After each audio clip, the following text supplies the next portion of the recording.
Titigan ang kanyang mga mata kahit na nasa loob lamang ito ng iyong cellphone.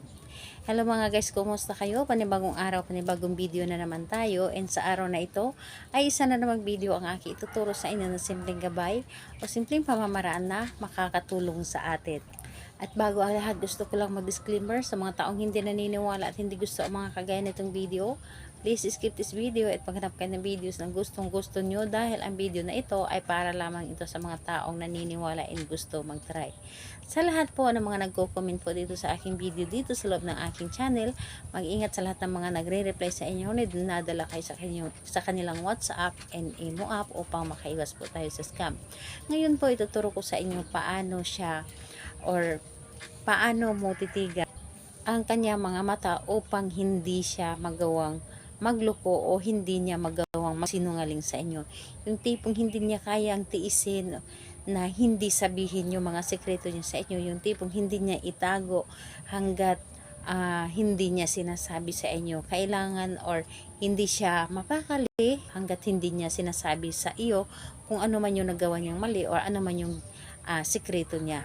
So, ayun po, dito po ay pwede itong gawin sa parehasang kasarian, babae ito babae, and lalaki ito lalaki. And syempre sa ating babae at lalaki na mag-partner. And pwede mo itong gawin kahit na kayo ay magkalapit at magka-LDR sa isa't isa. Dito is, ang kailangan mo lamang dito ihanda is ang iyong cellphone. So napakadali lamang nito dahil cellphone lamang ang ating kailangan. And ayun po, kailangan lamang natin dito ang kanyang larawan na nasa loob ng inyong cellphone.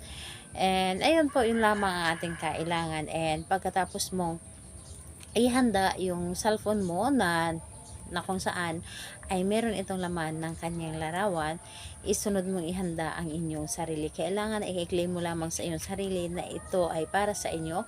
Gustong gusto mo itong gawin at hindi ka nagdududa sa isang ritual na inyong gagawin at buo ang inyong loob, tiwala at paniniwala. At kung ready ka na, pwede mo na itong umpisahan. So ang gagawin mo lamang, kunin ang inyong cellphone. Yes po, kunin ang inyong cellphone, hanapin sa inyong gallery ang larawan ni target or kahit na kumuha lamang kayo sa kanyang social media account na kanyang mga larawan at kailangan yung tipong nakaharap yung larawan niya sa inyo. Nakaharap, dapat hindi nakatagilid. At ang gagawin mo ay titigan mo ang kanyang mga mata. So titigan mo, i-imaginein mo na yung pagkatitig mo sa kanyang mata ay tinitigan mo siya ng personal. So, para bang personal na tinitigan mo siya, dapat po ay isipin ninyo na personal ko itong ginagawa. And ayun po, para mas maramdaman niya. And titigan mo ng maigi and pagkatapos po ay kausapin mo ito. Halimbawa, sambitin mo ang kanyang pangalan tapos kausapin mo, hindi mo kayang magtago ng sekreto sa akin, hindi mo kayang magloko sa akin, hindi ka magsisinungaling sa akin at hindi mo magagawang lokohin ako. Kung ano pa man yung gusto mong sabihin, mas maganda na sabihin mo pa na yung tipong kung ano yung nilalaman ng puso mo, yun ang sasabihin mo sa kanya. And ayun po, sabihin mo lamang lahat-lahat ng gusto mo na nanggagaling sa puso mo mismo. And ayun po, kung magtatanong ka kailan ito pwedeng gawin natin ito sa kahit anong araw at oras. And kailangan sa paggawa mo nito ay mag-isa ka lamang, tahimik ang paligid, yung tipong sobrang tahimik ang paligid, walang kaingay-ingay, para mas mabilis tayo mapapakinggan ng universe at mas mabilis itong gumana sa kanya.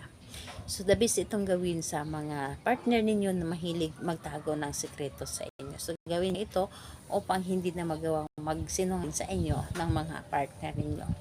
Ayan po, salamat po sa inyo. Bye bye everyone. God bless us all.